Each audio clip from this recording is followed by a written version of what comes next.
The town of Scituate's 2022 May elections are Saturday, May 21st, from 8 a.m. until 6 p.m. on that high school gym. And if you voted in May of 2021, you may think this May 2022 ballot looks kind of familiar. Why? Because once again, only one race is contested, and once again, that falls underneath the school committee. But what's different this time around is that there are two positions up for grabs. In position 1, it's Carey Borkoski and Michelle Kramer. In position 2, Nicole Brandolini and Richard Taft. Carey Borkoski may already be on that school committee, but she wasn't put there by you, the Scituate voter. She was selected after a previous member left his position early. This election will determine if voters agree with Carey's vision of critical thinking, communication, creativity, and collaboration for Scituate learners. Right now, it's your time to meet Carey Borkoski. Carey Borkoski, thank you for being here. Absolutely. Good to see you. Good to see you too, Seth. One of the things I always remember about you is in an interview last year, you said something that can be annoying about you, but that can be a strength, is you ask a lot of questions. I do. Yes, you do. You do. And you do it well. I've heard you in the school committee many times. Thank you. You're very well structured. They're well organized. I try. I think asking questions is a underappreciated talent. Very much so. Yeah. Unfortunately, you're not asking the questions today. No. You're answering them. And we have a lot, you think. Well, this is very true. We have a lot to go over, but first I want to make sure we give you that opportunity. Introduce yourself and explain why you're running for school committee. Yeah, thank you, Seth. It's so good to be here, and I appreciate the opportunity to talk to folks who don't know me, because I know not everybody can tune into school committee. So I am a mom, I'm a wife, I'm an educator. I've been an educator for all but 1 year of my professional life. We moved to Scituate about 6 years ago, so we have a 4th grader and twin 1st graders. And we moved to Scituate, and it was new town, new schools, new community, new friends. Susan and I were first-time parents of a kindergartner. And so I knew that as an educator, I wanted to get involved, and the best way I knew how was to jump in and start volunteering. So after meeting the principal at the orientation that summer, I showed up at the first Hatherley PTO meeting in September, and within, I don't know, Seth, 15 minutes, I had somehow volunteered to be on the school council, which I knew was a good thing because I was going to get to work with teachers, the current principal, and other parents. And again, bringing that skill of questions. I had lots of questions as a new person to town. And so, you know, that really sort of started to spark my interest in contributing to Scituate. I've always been someone who wants to give back. I think part of being an educator is that it's not just about the skills and talent of teaching, it's the heart part, which is I really wanted to work with students and teach and learn with and from them. And so part of that contribution was joining school council, getting to know the teachers, the principal. And from that, I did the cannon bottle drives, the Halloween parties, and I have to say a tip to parents out there, especially new parents, if you're looking for an easy way to get to know the schools, volunteer for School Store. Because I'm telling you, it's like one Friday a month, and it is such a great way to be on the ground with the teachers, walking by, going to lunch, and meeting the kids. And so really from there, Seth, I just felt like I was expanding my interest in the schools, and I was doing some volunteer work in other places. I had been invited to be a part of the search committee for Mr. Adams, the DEI director. And when this opportunity came to interview last fall, it just felt like the right time. I had been here long enough, felt like I had been to plenty of school committee meetings because they were all on Zoom, and felt like I had engaged in those conversations and really felt ready to step forward. You're in a unique position because you're on that school committee, but you weren't put there by voters. That's you right. were put there in a special meeting between the select board and the school committee. That's right. After former member Mike Case left his position That's early. right. That's now, right. at that meeting, I was there, you were the unanimous decision with everyone except one individual, and that was select board member Andrew Goodrich. I remember well. And he expressed concerns about your First Amendment and freedom of speech. And I think this stemmed from the written portion of the interview process, which I'm not sure the public was really aware, so I want to talk a little bit about that. Yeah. But he was saying that, I guess in your answer, you had said there are certain things that should be said and shouldn't be said. And I think this question came from a very heated public comment section in a previous school committee meeting. That's right. I was at that meeting. At the end of that, when you were selected, I watched you go directly up to Andrew, pull him aside, and have a private conversation with him. Did.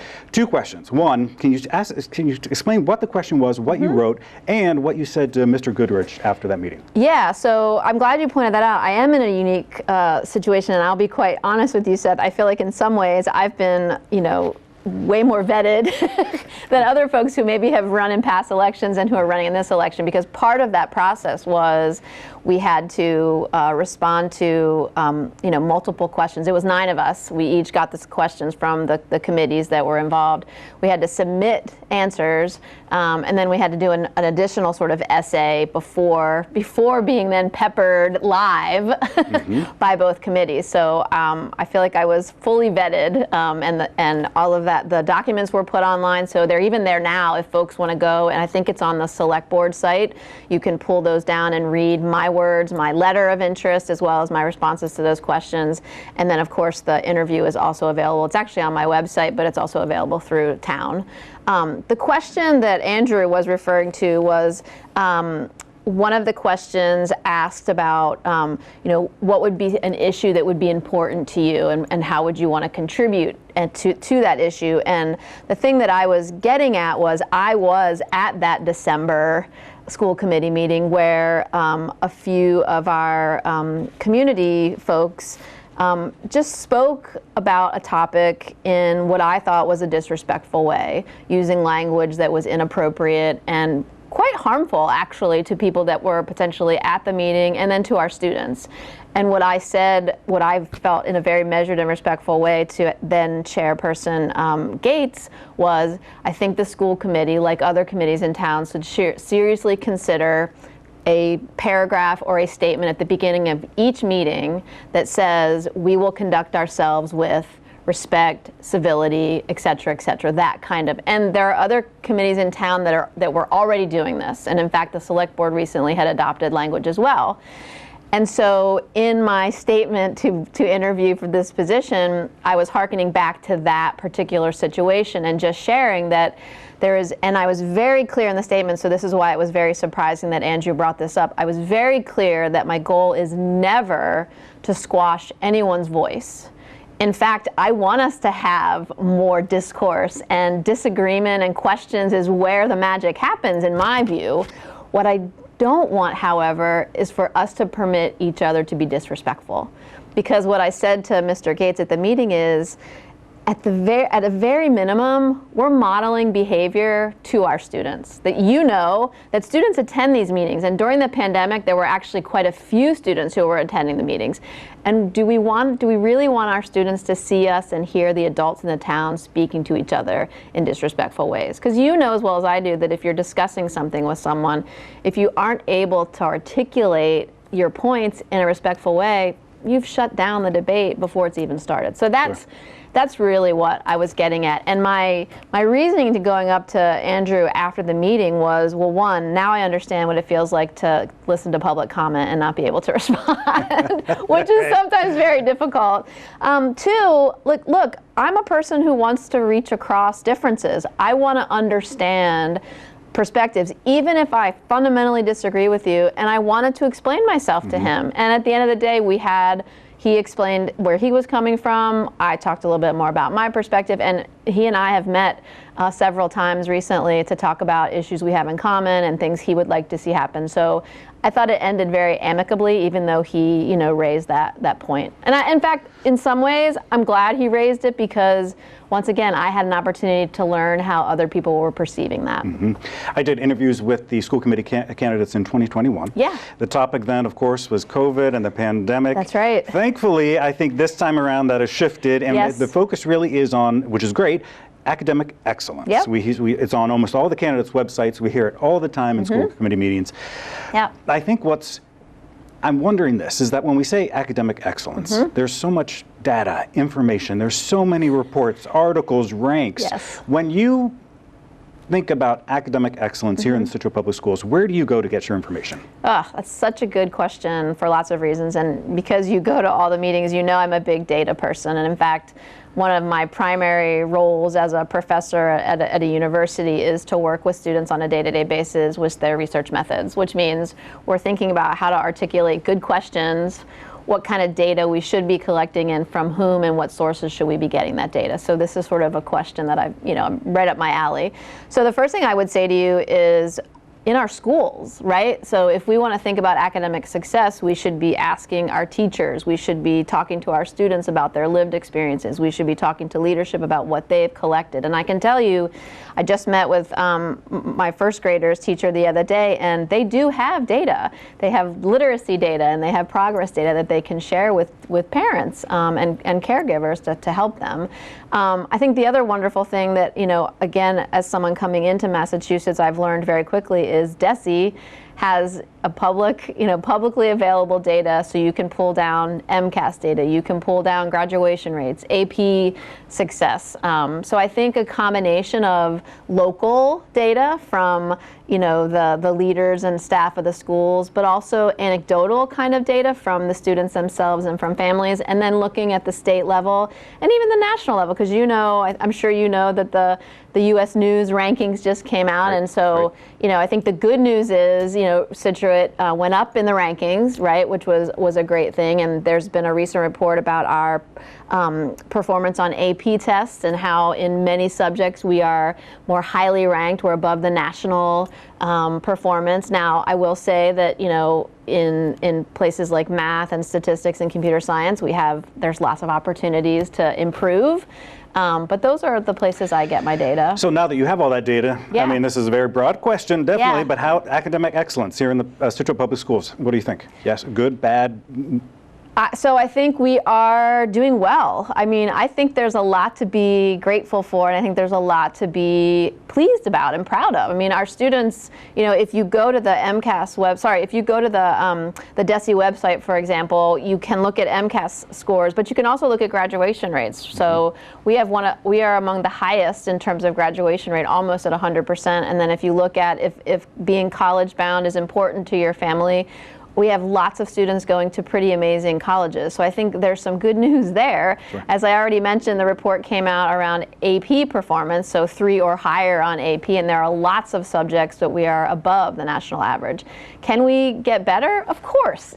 Every school has an opportunity to grow, and I think the good news for Scituate, again, is Mr. Burkhead has hired Assistant Superintendent Driscoll, who is on it in terms of data. I just met with her a couple of weeks ago. She showed me the data that she's putting together both at the district level and at the teacher level, yeah, so that teachers can make these informed decisions. So yeah, I think we have a lot to be grateful for and places to grow. It's funny you bring up Assistant Superintendent Heidi Driscoll, because I was worried about that question I asked, because in the meetings she frequently says, when you even ask her questions, she's like, the question's too broad. You really got to narrow this down. There's so many parts that go into this sum. Yep, there are. Let's talk briefly about academic freedom. This is a term that's out there. Many different aspects to this. The one I want to focus on is when it comes to teachers and curriculum. Okay. And this idea that curriculums are really, for many teachers, are constricting them. And look, teachers go to school. They've learned a craft. Yeah. And when they get into schools, do you think that curriculums are constricting individualized learning and their ability to teach with what they've learned? I mean, I think that's a good question. So I think the first thing I would say is I think it's important for our families and for our community to remember that, as I mentioned, DESE for their data, DESE also provides us with standards, right? So we know sort of where we're headed with our students at each grade level. Along that, they also, offer choices in terms of curriculums that align with those standards. So those are the first two things to think about. Then there's this thing, which I think you're getting at, Seth, which is around pedagogy, which is how you teach. And I think the good news is we have to remember public education is not intended to be this factory model where you're just filling these like empty vessels, right? So this is where the professional skills, expertise training, and let's face it, the unique talents and diversity of our teachers can shine through. So yes, teachers are held to standards, curriculum, right, that we would expect, because what else do we need? Well, we need measurable outcomes. We know that our parents and me as a parent want consistency, especially in elementary schools where we have 4 elementary schools, right?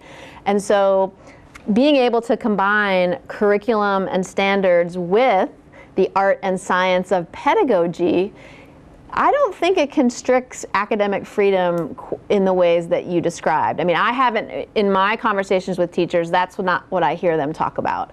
So I do think that as you move from room to room, they're teaching, again, the same topics to the same standard, but they're putting their training and expertise to good use, and that's what we would expect. I mean, if we think about an attorney or a doctor, or even someone who, I don't know, who works on your car, right? It's kind of a match, right? You don't just go to one doctor, you try to find the doctor that is right for you. And so similarly with pedagogy and academic freedom, the teacher is not only honing her skills to a particular pedagogy, he or she is also looking at the students they have in front of them, right? Which change from year to year. And so being able to adjust is necessary in a place like a classroom. Got it. We talked about academic excellence. The other phrase that comes up a lot is personal excellence, making sure every student feels equal and included, which leads us to diversity, equity, and inclusion. Sure. I think that Scituate Public Schools is really at the forefront of this with the hiring of Mr. Jamil Adams, a DEI director, looking back, and a lot of districts reached out trying to follow our model. Yeah.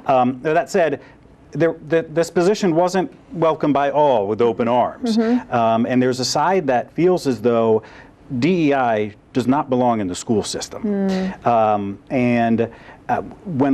it comes to DEI, and I want to say this too, is that these individuals aren't against diversity, equity, and inclusion. They're against teaching it in the schools, and they feel that schools are about learning, math, science, history. What do you think about that? Yeah, so I hear this around town, and we see it at the school committee meetings. I guess the first thing I would say is, for me, this work around diversity, equity, inclusion, and belonging is not an either-or proposition. I mean, as you know, Mr. Burkhead has said numerous times, and I have tried to share with folks I have met sort of along the campaign trail, if you will, is that educating our students is a community effort. It's a collective effort, right? So I think this work has to happen both in the home, in the classroom, in the neighborhoods, on the ball fields, in the music studios, wherever you find yourself. This idea about teaching DEI, I think I would push back on that a little bit. In my humble opinion, DEI work is actually, it's being the work. And what I mean by that is it should be integrated and inclusive. And so this isn't a matter of, you know, a teacher being trained in DEI and then students take a class in DEI. What this means is that a school district is committed to inclusivity and believes that inclusivity is paramount to educating our students. And I believe that. I know from my own personal experience that a student, a child, cannot sit in a classroom and not feel seen and not feel represented in the history that we're telling, the books that we're reading, the scientists that we're talking about, the music that we're listening to. They can't have that happen and not be seen and also succeed academically in math and science and all of those things that you mentioned. It has to be, that's why my focus is on the whole child.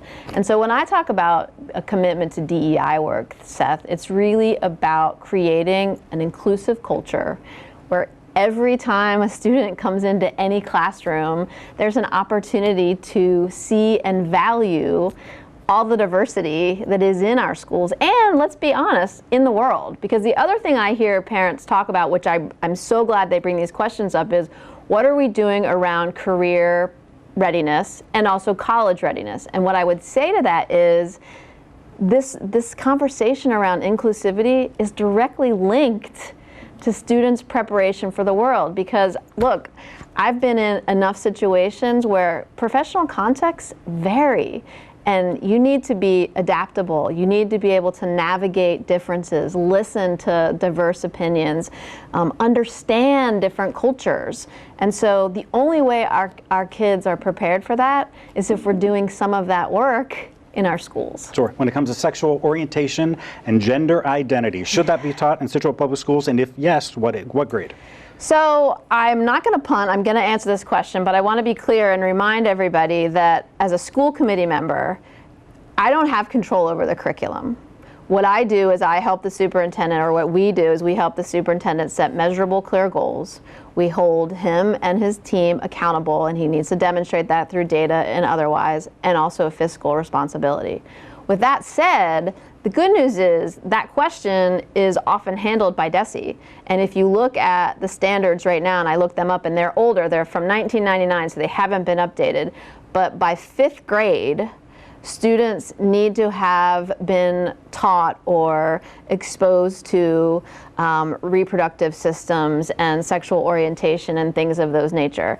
8th grade, there's another standard, and by 12th grade, there's another standard. So from sort of a standards and curriculum standpoint, I look to DESE. The other thing I will say to you, Seth, and what I think is something we need to be mindful of, when we have states like Florida who are passing the legislation they're passing, what we have to remember is outside of standards, the messages we send to our students are coming through. So for example, if my first graders as kindergartners were asked to make a family tree, and their family tree is going to have 2 women on it, if those family trees are discussed among the kindergarten peers and with the teacher, that might not be teaching about sexual orientation, but it is a message. It is about sharing. It is about inclusivity. And so we can't, again, similar to the diversity, equity, inclusion discussion, Scituate is one school district in a much larger system that includes all of these diverse beliefs and perspectives. And so I feel strongly that we do our students and our families and our community disservice if we're not talking about Another this. topic that a lot of people have chatted about, critical race theory. For individuals that are not familiar, the idea is that racism is just sort of ingrained into American systems, and it was really started with the justice system, but it's since spread to other organizations and institutions, and they're looking at their practices. This includes the Scituate School Committee. Yep. And as we know, back in October of 2020, they released their anti-racism statement with this controversial line that said, quote, "We commit to proactively uprooting the systemic racism that currently exists in Scituate public schools." Do you think systemic racism exists in the Scituate public schools? I'm telling you, that's a heavy question. I know, yes. in 2 minutes. we need more than like 2 minutes to talk about this. I mean, look, as I said earlier when we were talking about sexual orientation and gender identity, the reality is Scituate is one school district in Massachusetts. Massachusetts is one state in a larger national system. And knowing the history of our country and knowing that for so long and too long we have been privileging white voices, white experiences over other stories and narratives, it is a systemically racist system. Now I'm going to pause because now I know that my opponents are going to come after me. And so I want to be really clear about a couple of things. The first thing is, if you are willing to admit a system is systemically racist, you are not saying that one individual is a racist. In fact, I would go as far, because I know that some of the worry is that white students will feel shame and will be blamed. And that is not what I am trying to do in this situation. What I am trying to do is recognize, and this is my second point, is that there is an opportunity here, that the first thing we have to do to create an inclusive culture and make our students from Boston and make our students of color and our transgender students all feel a part of our community is we have to admit where we are. The only way we can grow and do better and create policies and structures and systems that are just is to admit our history, is to tell our stories. And that's why things like land acknowledgements are told. That's why we tell the story. I was just meeting with some individuals last night who want to tell more of the story of slavery in Scituate in Plymouth County. We tell these stories so that we can learn where we come from and we can do better. And so I think that there's a huge opportunity to admit that we have some work to do, because we do, but not to shame anybody, not to blame anybody. That's not the point of acknowledging that. We can't do better unless we're first willing to look inward and admit that. I want to talk briefly just gender equality. This is not on your list. No, Yeah, it's not a gotcha question. Do not worry. Everyone worries about that. Last year, the town of Scituate Select Board changed their name from Selectmen to Select Board. Yeah. Shortly after that, here in the high school, there was discussion, some chatter among students that the term freshman should be changed. Really? What do you think about that? That is so interesting. That is not. It didn't take off, by the way, because no one could come up with a different another fresh person. What? Right? Yeah. I mean, look, I would, as a person who asks lots of questions and comes to every situation curious, I would love to sit down with those students and understand, right, the origin of it, what's bothersome about it. What I don't even know, to be honest, and maybe I shouldn't admit this, but I will. I don't know the history of those labels, so like knowing the history. But again, I think to me, the larger point of your story is that how amazing is it that our students are thinking critically about the words and language we use and are feeling empowered enough to raise the issue. To me, at the end of the day, that's what we're trying to do. Like all of this discourse and talk of critical theory, what I want is for my kids and our students to graduate with questions and curiosities and enough self-worth to know it's okay to come to the table as a learner and not have all the answers. Like your story is exactly what I want all of our students to be doing, asking good questions. Yeah, let's talk budget. Budget, Okay. as we know, the Sure. school budget is a beast. Yes. Sometimes I ask for priorities, but this is really what I want to know, because you're new here. So when you get the budget, Yeah. how do you approach it? Do you go front to back, or you kind of zero in on certain areas? Walk me through your process. Yeah, I have to say it's funny. You know, normally budget questions, I'm like, oh, budget's coming, but we just went through some heavy stuff, so I'm like, oh, a budget question. So even in 2022, I joked with Mike Long the other day that when we got the budget, it was literally a notebook. Now he claims it's smaller than it used to be, but it still felt pretty big. So in terms of process, you're right. This is the first year that I've been through it as a member of the school committee. I have attended budget meetings in the past. The first thing I did, like I do with any kind of data, Seth, is I sort of just move through it. I read it, I scan it, I get to know it, I try to be familiar with the data. I mean, that's really the first thing I do. The next thing I do, especially being so new, is I'm very interested in the year-to-year changes. Because oftentimes if you compare, you know, the previous year to this year and you see a pretty significant change, for me that sparks, ooh, I should have a question about this, right? And I usually do, and so I start making notes. I think this year in particular, the other things I was looking for were things like, you know, we have a METCO program that supports our families in Boston and the collaboration and connections we try to make with our students in Boston. And I was really interested to see what that line item looked like, because we've been talking about really wanting to put more investment in that, and I wanted to see that. The other two things I was looking at were, you know as well as I do, that mental health is on, you know, an important topic these days, especially coming out of the pandemic. So I was looking at sort of the support counselors and adjustment counselors and the like. And the other thing, of course, I always care about is what are we spending and what are we investing in terms of our teachers' professional learning. So those were places that I was really paying attention to this year. Let's talk a little bit about facilities within that budget. Yeah. I believe the percentage on that was 3.74% of the budget went to facilities. And this is, it's been a lot of chatter about facilities, specifically with two of the elementary schools, Hatherley and Cushing, and the conditions of them. Yeah. As we know, the school administration is pushing hard to combine those two schools into one elementary school. That's Do you right. agree with that? Yeah, so I'm definitely, I'm not going to quibble on this. I'm definitely for the new elementary school, the combination. And I'll tell you, as I pulled up with my son who was entering kindergarten, what I said to my family back in Maryland was, well, we're moving to a state that is #1 in Massachusetts. I can assure you, meeting the teachers and the staff, that they are fabulous. but the outside of the building was less than appealing, right? Because the windows were broken, et cetera. So I do think that we are in need of repair, and more than just sort of Band-Aid and new windows. I think that the whole overhaul of the building is helpful. The other thing I will say that I've really appreciated, and I know Nicole and Peter had a lot to do with this, and then Dr. Dutch and Mr. Burkhead saw it through, which is the other thing in our budget that I think is really important is that line for maintenance, building maintenance.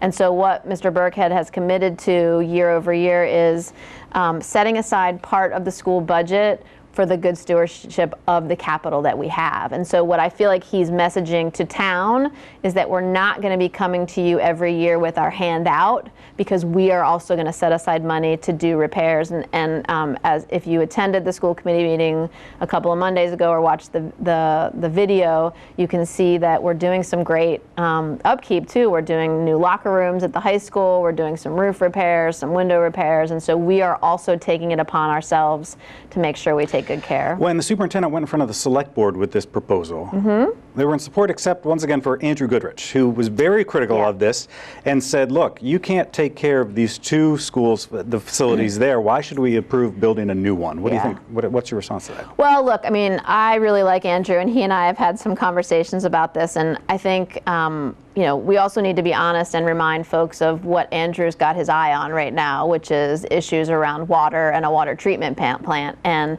the reality is we have a limited budget. And so, you know, if we spend some money on a new school, that crowds out money for these kinds of projects. So I think while he may have, you know, I think in the past with previous superintendents, perhaps they weren't as good stewards of the building. I don't know. This was, you know, before I was here. All I can speak to is that I feel like Mr. Burkhead and Dr. Dutch are making good strides and have brought good evidence to show that we're trying to be good stewards of what we have. And so I think Mr. Burkhead is building up trust. He's, I know something else that the town really cares about is transparency. And in fact, at the town meeting, someone said, the school budget is such a huge number in our town budget. Why isn't there more in the book about it? And quickly, Mr. Burkhead said, you can go right to our website and read every single budget document. So not only is he showing in the line items that he's going to be a good steward, but he's also being incredibly transparent with the process. You've said you're a big believer that you can't communicate enough. And as we know, transparency is like the word of the year. Everywhere he goes, transparency, transparency. When we think about the Scituate Public School Administration, how do you think they're doing communicating with the public, staff, and students? I mean, I think they are doing a good job. I think that they are figuring out that parents, families, caregivers, teachers need different ways of communicating. And you know, right, being in this business, that it's not just email, it's not just websites, it's newsletters and phone calls and seaside chats and office hours and things. And he and his leadership team are making themselves available, and I think he is probably the most excited of everybody that the pandemic is really lifted and he's able to meet one-on-one. I can tell you as a parent that his message is really trickling down to teachers, because I tell you that every week I get, you know, emails from teachers about what our kids are doing in class, questions we might want to ask, books that they are reading. And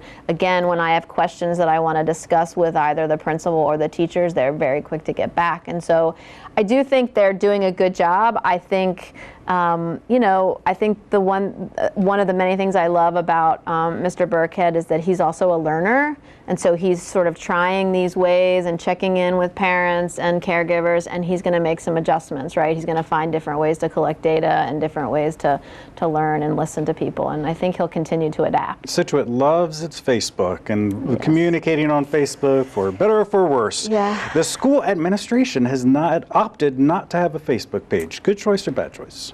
I'm on the fence with Facebook. I mean, I understand that this is where people live. And so, you know, as someone running a campaign, my campaign manager would have probably flipped out if I said I don't want to do a Facebook page, because that's just not the reality of where we are in 2022. I actually think from the school standpoint, I think they were smart. I mean, I think it's, it's a lot of work, not just to put one up and have content flowing, but then you also have to moderate. You have to decide, are you going to let people comment? If you do, then you've got to look at all the comments all the time. I mean, look, we've had a long, great conversation around the importance of discourse and respect and civility, and I think Facebook creates this distance between human beings, and it's much easier to say really hateful things and awful things to people when they are on a computer screen, and I don't think it contributes necessarily to the good health of the schools that they're trying to accomplish. You mentioned the superintendent a couple times, the job he's doing, and the good job he's doing. You're saying, what do you think he needs to work on? So I think a couple of things, and he knows this because I've told him. I think I think they've started on the right path with respect to evidence and data. I think we have a long way to go with collecting that data. So I'm going to keep pushing him on measurable outcomes and goals that align with data and the kinds of data and different kinds of data that we get. I think those are a couple of things. I think the other thing is around communication, because I do think at some point, and I wasn't here when there was some things going on with choices around books and parents wanting books out of the curriculum or in the curriculum. It's bubbling a little bit, and I think he's been wonderful as a new superintendent to go to these seaside chats and listen to everybody. I think at some point he's going to have to make some decisions as a leader as to what's the direction we're going, and that at some point it's yes, I'm going to listen and I hear you, and sometimes I'm going to disagree. And I think the disagreement part, the discourse, and the decision part, I think it's hard for any leader. And I think he's going to, I don't know any topic specifically, but I think in the next couple of years, he's going to have to make some of those hard leadership decisions. At the end of the day, the school committee's main mission is the well-being of the students. That's right. So we can't do this interview without involving some student voices. Yeah. We're going to start elementary. This is your question. Oh, okay. Hi, I'm Axel Nykerk, and I'm a 4th grader at Hatherley Elementary School. I have a question for you. What's your favorite teacher, elementary teacher, when you were in school? Oh, what a good question. Yeah. I love that. Oh, Axel, I had so many good teachers, and it's funny he asked because I've been thinking about them with teacher appreciation. I have to say, I think it's my 6th grade. She was my science teacher, Mrs. Foudy. And some of the things I'm not a biology person by any stretch of the imagination, but I remember still vividly her teaching us the parts of the eye and the ear, and I think I remember it because she was just all in. She was energetic and moving around and had us moving around and coming up to the board, and she just celebrated each of us and got to know us. And so yeah, I think Mrs. Foudy. Good. Let's get a team voice in there. Yeah. Hi, I'm Abby Norris, a junior at Scituate High School, and my question to the candidate is, what was your best and worst subject in high school? Oh. Don't lie. Best and worst subject. Oh, funny. My best subject, I could geek out. So I loved constitutional law and history. Loved it. And actually, I was on a constitutional law team when I was in high school. We went to DC and we won first place. So that was definitely one of my favorite subjects. My least favorite subject, which is hilarious now because of the work I do, was calculus. As a high school student, I just couldn't make the connections, the relevance of calculus to my life. And then I took economics as a graduate student, and when I realized some of what I was learning in calculus had everything to do with economics, it clicked. There you go. Well done. Hey, listen, one more time, tell voters, Scituate voters, why they should vote for you on May 21st. Well, look, I think they should vote for me because I have kids in the school. I have really put in the time to get to know the schools, the teachers, the leadership. I have experience as an educator myself, and in fact, I think my experience is unique in that I work every day with doctoral students who are themselves teachers, district leaders, superintendents, so I hear from them firsthand all about the things that are going on, and I care deeply about asking good questions and holding our school leadership accountable, and I I want, inclusivity and an environment where every student in our school is seen and is heard and valued for their talents. And I think that I can be that voice on the school committee. So, yeah. Carey Borkoski, thank you for joining us. Yeah, thank you, Seth. And remember, that election is May 21st in the high school gym from 8 a.m. until 6 p.m. Come out and vote.